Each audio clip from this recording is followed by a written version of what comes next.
Seja bem-vindo ao Justiça do Trabalho na TV, um programa do TRT de Santa Catarina. O Judiciário tem preenchido algumas lacunas nas leis, seja pela omissão dos poderes legitimados, seja pela concretização dos direitos constitucionais. É o chamado ativismo judicial. Mas até que ponto a busca pela efetividade das garantias constitucionais exige uma postura mais ativista? E mais, como esse fenômeno tem se manifestado diante dos conflitos trabalhistas? O assunto de hoje é o ativismo na Justiça do Trabalho, com o juiz Ricardo Córdova Diniz, do TRT de Santa Catarina. Doutor Ricardo, seja bem-vindo. Obrigada pela presença. Eu gostaria de saber, então, se o ativismo ele é um papel legítimo do Poder Judiciário? O ativismo depende do conceito que você venha a dar a ativismo, né? Normalmente o ativismo é encarado como uma crise entre os poderes, ou seja, um poder invade a competência do outro. É dessa forma que se vê o ativismo no Brasil. Só que a Constituição de 1988, ela é repleta de cláusulas gerais de conteúdo indeterminado, de conceitos indeterminados. E quem é que preenche essas cláusulas, essas indeterminações dentro do texto constitucional? É o próprio Judiciário. Por exemplo, a Constituição diz, um de seus princípios, que deve ser observada a dignidade da pessoa humana. Mas o que é a dignidade da pessoa humana e como a gente vai observar a dignidade da pessoa humana nos casos concretos? Quem é que vai construir essas soluções? É o Judiciário. Não é a lei que vai dizer efetivamente em quais casos nós vamos observar a dignidade da pessoa humana, porque nós teríamos que ter uma lei aí imensa, muito grande. Então, essa questão do ativismo, efetivamente, ela decorre do próprio texto constitucional. Eu não diria, vamos dizer, sob o ponto de vista, o judiciário está legitimado, está, mas principalmente em razão da jurisdição, porque jurisdição é o dever do juiz dizer o direito, tá? É o poder, dever do juiz dizer o direito. Então, o juiz não pode se omitir. Diante de uma situação concreta, o juiz dizer, alô, o legislador, pegar um telefone direto, estou sem uma lei aqui, preciso que você edite uma lei, porque eu não posso solucionar esse caso. Ou simplesmente dizer, olha, cidadão, não existe lei para o teu caso, então você não pode buscar o judiciário. E a Constituição, efetivamente, ela inova nesse ponto. Hoje, os princípios têm força vinculante, os princípios constitucionais. E se eles têm força vinculante, eles são normas. Então, se são normas, o juiz deve aplicar os princípios. Mas agora, o conteúdo disso é o próprio judiciário que vai dizer. Então, o judiciário, sim, está legitimado para complementar a atividade legislativa. Então, embora haja essa crítica de que a interferência em um dos poderes possa ocorrer uma desarmonia, né, ferir então a harmonia dos três poderes, essa omissão ela acaba legitimando então o Poder Judiciário agir de forma mais ativista. Vamos dizer assim, por que o Judiciário age de forma ativista? Primeiro, em razão da Constituição conter o que eu falei para vocês, cláusulas abertas, de ser um texto de textura aberta, por nós termos praticamente quase tudo do que se refere à vida civil constitucionalizado, os direitos sociais, essencialmente, e aí ativismo, por exemplo, vai desde o juiz que determina uma prefeitura construir uma creche, o juiz que determina a Previdência Social conceder remédios, porque há um direito à saúde, um direito social, o juiz que proíbe efetivamente um ministro de tomar posse, que foi o caso que nós tivemos há pouco do ministro do Trabalho, com base em princípios constitucionais. E gera efetivamente o quê? Gera uma crise num primeiro momento, mas é preciso que os poderes compreendam isso, né? Que os poderes compreendam que não quebra a harmonia, pelo contrário, nós temos que complementar as atividades, porque para a população, efetivamente, ela não quer saber que quem vai resolver o problema é o judiciário, o legislativo, o executivo, ele quer que o problema seja resolvido, e não só a omissão. Porque a Constituição, por exemplo, o artigo 7º da Constituição estabelece que o Estado deverá editar uma lei complementar que regulamente a dispensa dos trabalhadores de extinção contratual no Brasil. E até hoje não saiu. Tá? Até hoje essa lei não saiu. Essa omissão do Estado abre um campo para que a população pressione o Judiciário para que o Judiciário resolva essa omissão. Mas não é só omissão, também o excesso de leis que o Legislativo edita também causa efetivamente o ativismo judicial. Claro, vou pegar até o gancho que o senhor comentou agora. Então, se não há então como criar uma lei para cada situação, né, e fazer aquele telefonema que o senhor brincou antes, né? Como estabelecer, então, um limite para o ativismo, né? Quando que o judiciário deve, sim, ser ativista e quando que não, que ele deve seguir estritamente a lei? Isso tudo vem do bom senso, da razoabilidade. Difícil de você, em caráter geral, estabelecer, ó, é aqui, ali, ou aqui, ou lá. Tá? Que você vai poder definir efetivamente se o juiz poderá ser ativista ou não. Cada caso é um caso. Agora, tudo depende da razoabilidade. Vou dar alguns exemplos para você. Por exemplo, o juiz não pode, no exercício de seu ativismo, se associar à mídia. Tá? Se associar à mídia e tentar buscar com a mídia condenações no campo penal, condenações sociais das pessoas. O juiz tem que respeitar os direitos fundamentais das pessoas, dos Porque indivíduos, às vezes cidadãos. A sociedade já condenou aquele indivíduo, Justamente. Né? Ele tem que respeitar o direito do cidadão, os direitos fundamentais. O juiz não deve, com o ativismo, inviabilizar a atividade do outro poder.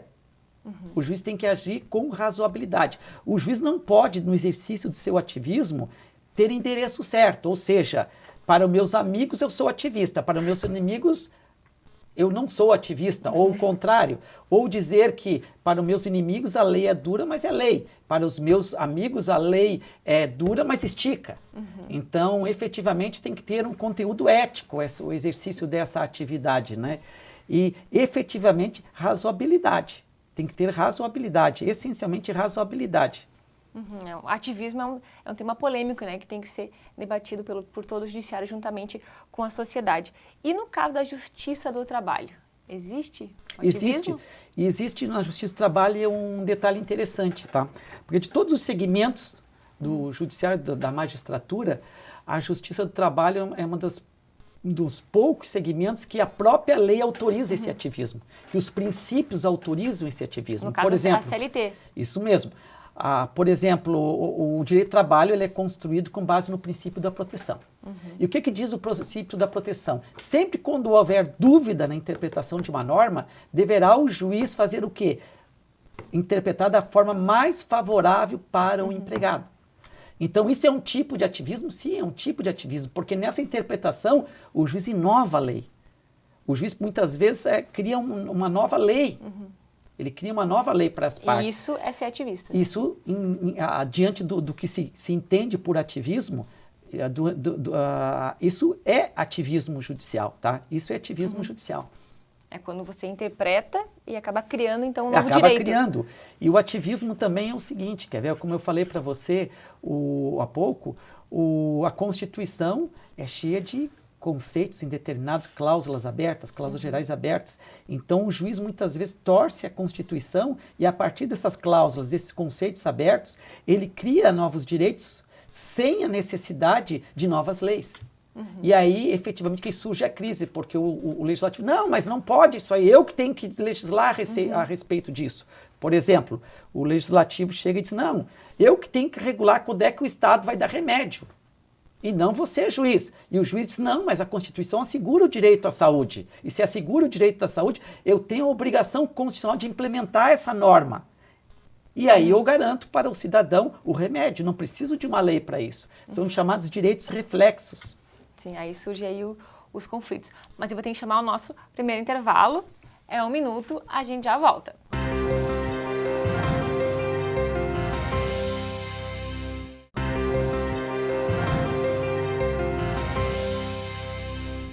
Voltamos para o segundo bloco do programa de hoje, que entrevista o juiz do trabalho, Ricardo Córdova Diniz, sobre o ativismo na justiça do trabalho.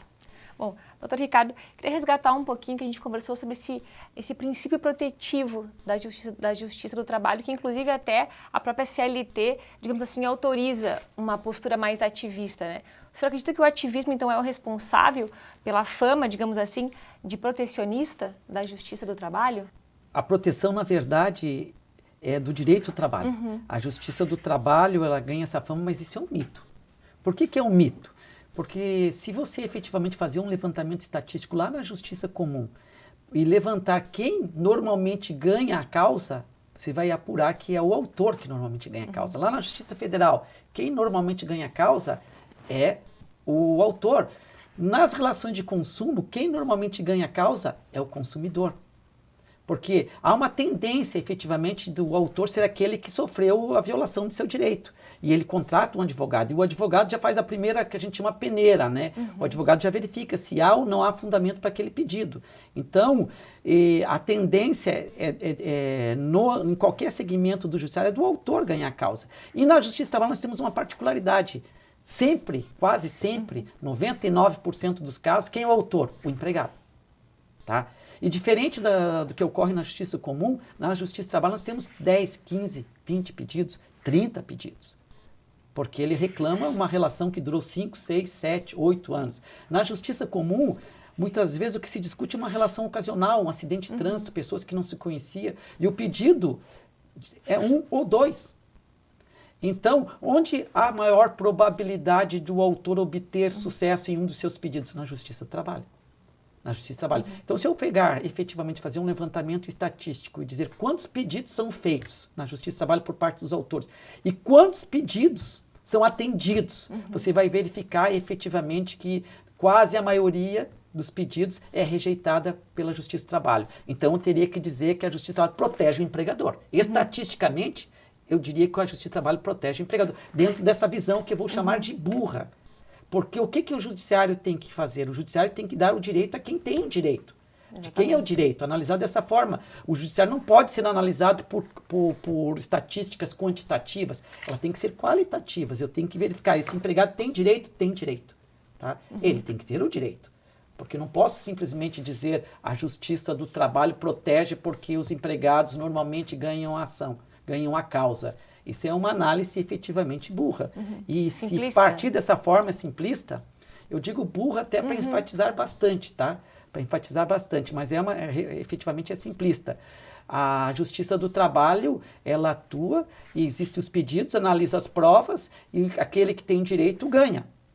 Efetivamente, em todos os segmentos do judiciário existem juízes com tendências ideológicas. Existe aquele juiz que decide mais com base em teses favoráveis ao próprio empregado, como existe aqueles que decidem em favor dos empregadores, tá? Mas isso é normal em qualquer segmento do Poder Judiciário. Não é exclusividade Não da é Justiça exclusividade. do Trabalho, né? Então, eu quero pegar o gancho também que o senhor falou na questão da atuação dos juízes, né? Essa atuação, então, mais ativista, que eles vão além da legislação, é possível a gente saber se isso é bom ou ruim para a sociedade? Vamos dizer o seguinte, quer ver? Ó, quando é que não é bom para a sociedade? Quando o juiz passa a decidir contra a lei, diferente da lei. Quando o juiz passa a decidir conforme sua consciência apenas, e a lei não passa a ser mais referencial. Por que não é bom? Porque nós perdemos a previsibilidade. E se nós perdemos a previsibilidade, as pessoas passam a não cumprir a lei. E se elas não cumprem a lei, o que elas aguardam? Vamos esperar lá na frente o que o juiz vai dizer. Ninguém quer. Muitas vezes a gente bate palmas, vamos dizer, para aquele juiz que age contra a lei e diz, finalmente surgiu finalmente surgiu o salvador da pátria, aquele que vai salvar o país. Né? Ou seja, eu sempre costumo dizer, um país que espera um salvador da pátria não merece salvação. Nós não temos salvadores da pátria. Então, o que efetivamente pode causar prejuízo para a própria população é porque gera uma imprevisibilidade muito grande. E aí os direitos passam a não ser mais respeitados. E a lei tem que ter uma previsibilidade mínima em qualquer relação. E pior ainda, todo e qualquer investidor internacional que quer vir para um país investir, ele quer segurança jurídica. Exatamente. Ele não quer ouvir a seguinte expressão do advogado dele: vai depender do que o juiz vai dizer. Tá? Porque a sociedade muitas vezes ela tem a impressão de que todo juiz é um Deus, que é um conhecedor de todas as legislações, que as decisões dele são excelentes. E muitas vezes não. O juiz é um simples homem, tá? E pode cometer erros, e pode causar prejuízos. A lei foi feita por quem foi eleito para fazer a lei. O juiz não foi eleito, o juiz não faz a lei. O juiz interpreta a lei e muitas vezes, diante das omissões e das imperfeições da lei, o juiz complementa a lei. E o juiz também pode dar conteúdo àquelas cláusulas abertas da Constituição. Efetivamente, porque, sob o ponto de vista logístico, não tem como o Congresso Nacional construir leis para resolver todos os casos. A nossa, vamos dizer assim, a nossa sociedade, a nossa realidade é muito dinâmica. Basta dizer que o Código Civil, o Código Civil, eu quando estava no segundo ano da faculdade de Direito, no segundo ano, não, no quarto ano da faculdade, nós estudávamos já o Código Civil, estudávamos o Código Antigo e o Código que estava sendo construído no Congresso Nacional. Só que o Código Civil foi só aprovado quase 25 anos depois. Então, olha o que demora. Já pensou se todos os juízes ficassem esperando essa lei? Não se resolve, a sociedade trava, não anda. Então, tem que ter um mínimo de ativismo, tá? Um mínimo de ativismo para construir soluções razoáveis dentro dos casos que se apresentam dentro do judiciário, né? E nós precisamos também o quê? Um judiciário, um sistema processual eficiente, porque os eventuais excessos sejam cortados pelos tribunais, sejam apreciados pelos tribunais. Agora, se o juiz dá uma decisão totalmente equivocada e para rever essa decisão se leva 20, 30 anos, realmente fica complicado. Fica extremamente complicado e nós temos esse problema. Você vê agora a discussão que está na questão da prisão em segundo grau. Tá? O que nós temos? A Constituição é clara, ela assegura que ninguém será preso antes do trânsito em julgado. É um direito fundamental. Agora, porque o judiciário não funciona bem, porque demora muito, o que nós escolhemos? Podar um direito fundamental e dizer, não, vai ser preso em segunda instância. Então, são situações, manobras que nós fizemos para resolver os problemas que são do nosso judiciário. A gente teria que fazer o quê? Fazer com que as ações andassem mais rápidas e não simplesmente cortar o cidadão. É tipo aquele caso em que você chega num galpão, na sua fazenda, encontra um rato no galpão. Ao invés de matar o rato, você mete fogo no galpão. Ou aquele caso do prefeito diz, nós estamos com muito problema de saúde pública, vamos fechar os hospitais. Então, são decisões equivocadas, né? Bom, doutor Ricardo, eu tenho que chamar mais um intervalo. A gente já volta, é 1 minuto.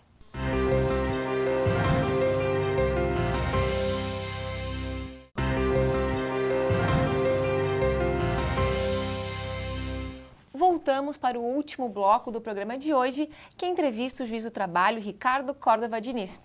Bom, doutor Ricardo, queria começar esse bloco falando um pouco sobre a reforma trabalhista, né? O ministro Ives Granda, na época da aprovação da reforma trabalhista, ocupava ainda o cargo de presidente do TST, afirmou que as mudanças legislativas eram uma resposta justamente ao ativismo da Justiça do Trabalho e que com a nova lei a relação entre patrão e empregado ficariam equilibradas.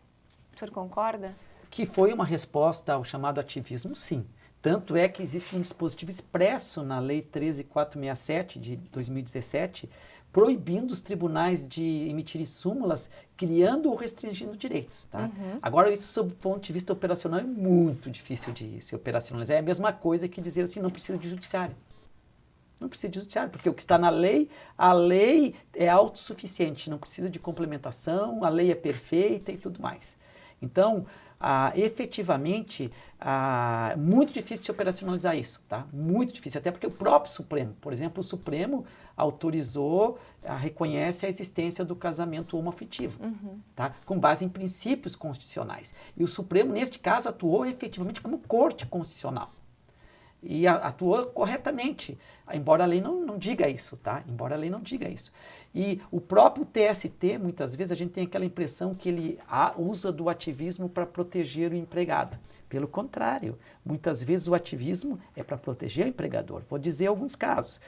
A lei não permitia a terceirização na atividade meio, nem na atividade fim. Poucos casos eram previstos poucos casos a lei permitia para a terceirização, tipo vigilância e limpeza. O que o TST fez? Autorizou, por súmula, a terceirização na atividade meio.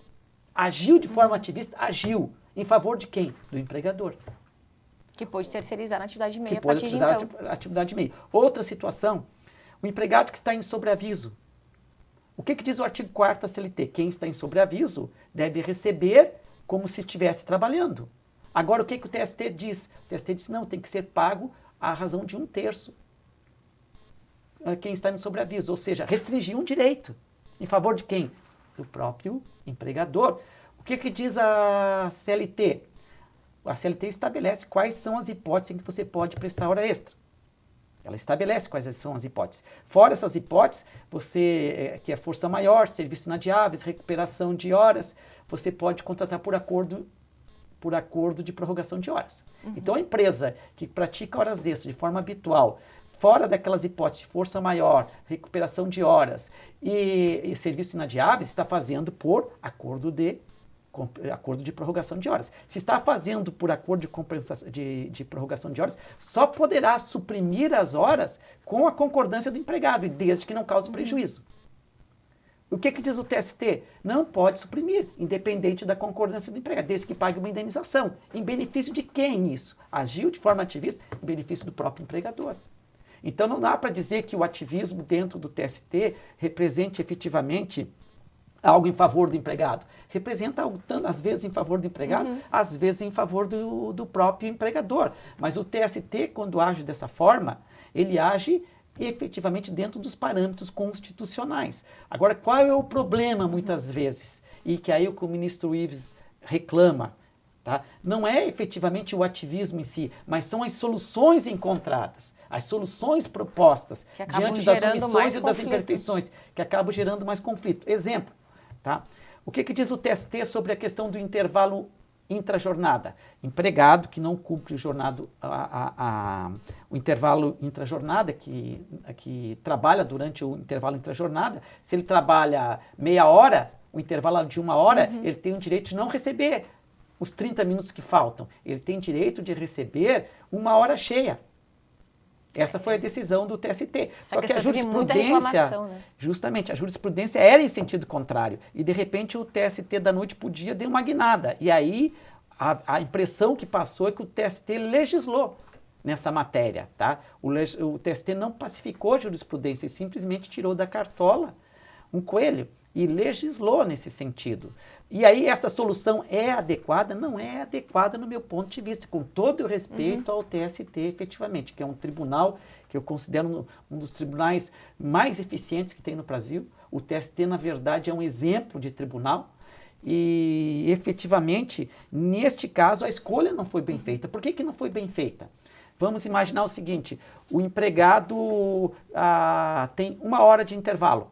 Tá? E ele para 59 minutos. 1 minuto apenas não foi observado o intervalo. O que ele vai ganhar? 1 hora cheia. 1 hora inteira. 1 hora cheia. Tá? E aí o que acontece? O próprio empregado passa a ter interesse na violação do intervalo. E você acaba o quê? Construindo um direito do trabalho em minúcias. Você leva a relação de trabalho para os milímetros. E aí fica difícil de você operacionalizar um direito de trabalho nesses termos. Tá? Então a escolha, eu vejo o seguinte, que aquela decisão em pagar apenas a diferença era uma decisão mais razoável do que a pagar a hora cheia. Porque a hora cheia você cria muito problema. E aí o que acontece? Hoje você não tem quase reclamação na Justiça do Trabalho que não envolva intervalo. Porque gerou litigiosidade. E a escolha não foi boa. Mas agora isso foi acertado na reforma trabalhista.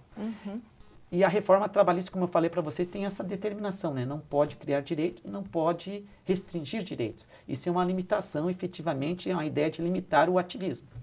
Bom, doutor Ricardo, então, se antes as normas contidas na CLT poderiam incentivar o ativismo na Justiça do Trabalho, agora com as mudanças na lei trabalhista, essa ideia está descartada. Não está descartada. Por que não está descartada? Porque no nosso sistema isso não é possível. Com o nosso sistema constitucional isso é quase impossível. O juiz não poder complementar a lei nos casos de perfeição e omissão. E outra coisa, diante daquilo que eu chamo de cláusulas abertas e conceitos abertos, também não existe como dispensar a atividade do judiciário no sentido de complementar a legislação. Por exemplo, o que diz o Código Civil? O Código Civil diz o seguinte: nas atividades de risco, a responsabilidade do empregador é objetiva. Mas quais são as atividades de risco? O Código Civil relacionou as atividades de... Não relacionou. Então, estou diante de um conceito indeterminado. Quem é que vai construir esse conceito? O próprio judiciário. A doutrina, o judiciário. Se o legislador não julgasse essa parte para o próprio judiciário, ele deveria ter dito lá: considera-se atividade de risco. Isso. Então, dentro do nosso sistema, praticamente, você impedir que o juiz complemente a legislação, utilize do ativismo, você praticamente inviabiliza o sistema jurídico, o nosso sistema judicial. Bom, em diante da afirmação do senhor que a nova lei, né, a nova CLT, ela não permite que se crie direitos, né? Qual que é o caminho mais viável, então, para o ativismo na Justiça do Trabalho?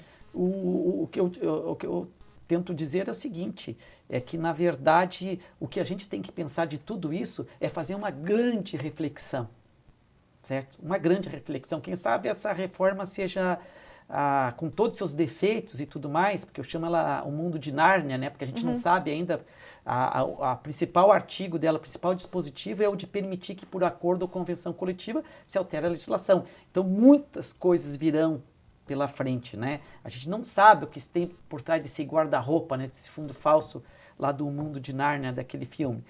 E o que esperar? Uma grande reflexão. Nós temos que efetivamente agir com grande razoabilidade e não achar essas soluções. Sempre agir com razoabilidade, porque a gente costuma dizer, o direito vai até, o meu direito vai até onde começa o seu. Não é só assim. O meu direito vai até onde o outro suporta. Nós não podemos encontrar soluções que sejam insuportáveis pelas outras partes. Tem que haver razoabilidade e efetivamente encontrar o quê? Equilíbrio contratual entre as partes. Isso é fundamental, o juiz ter essa sensação, que tem que ter equilíbrio contratual entre as partes. E o juiz, a decidir as questões em que há imperfeição na lei, em que há omissão da lei, o juiz tem que procurar o quê? Decidir de forma que respeite o equilíbrio contratual entre as partes, tá? E sempre procurando o quê? Preservar os direitos fundamentais das pessoas. E sempre perguntando, há razoabilidade nisso? Não há razoabilidade naquilo? Decidir de forma mais razoável. Bom, doutor Ricardo, foi um prazer conversar com você. Obrigada pela participação. Então, muito obrigado. E assim a gente encerra o programa de hoje com o juiz do trabalho Ricardo Córdova Diniz. Nos vemos no próximo programa. Até lá!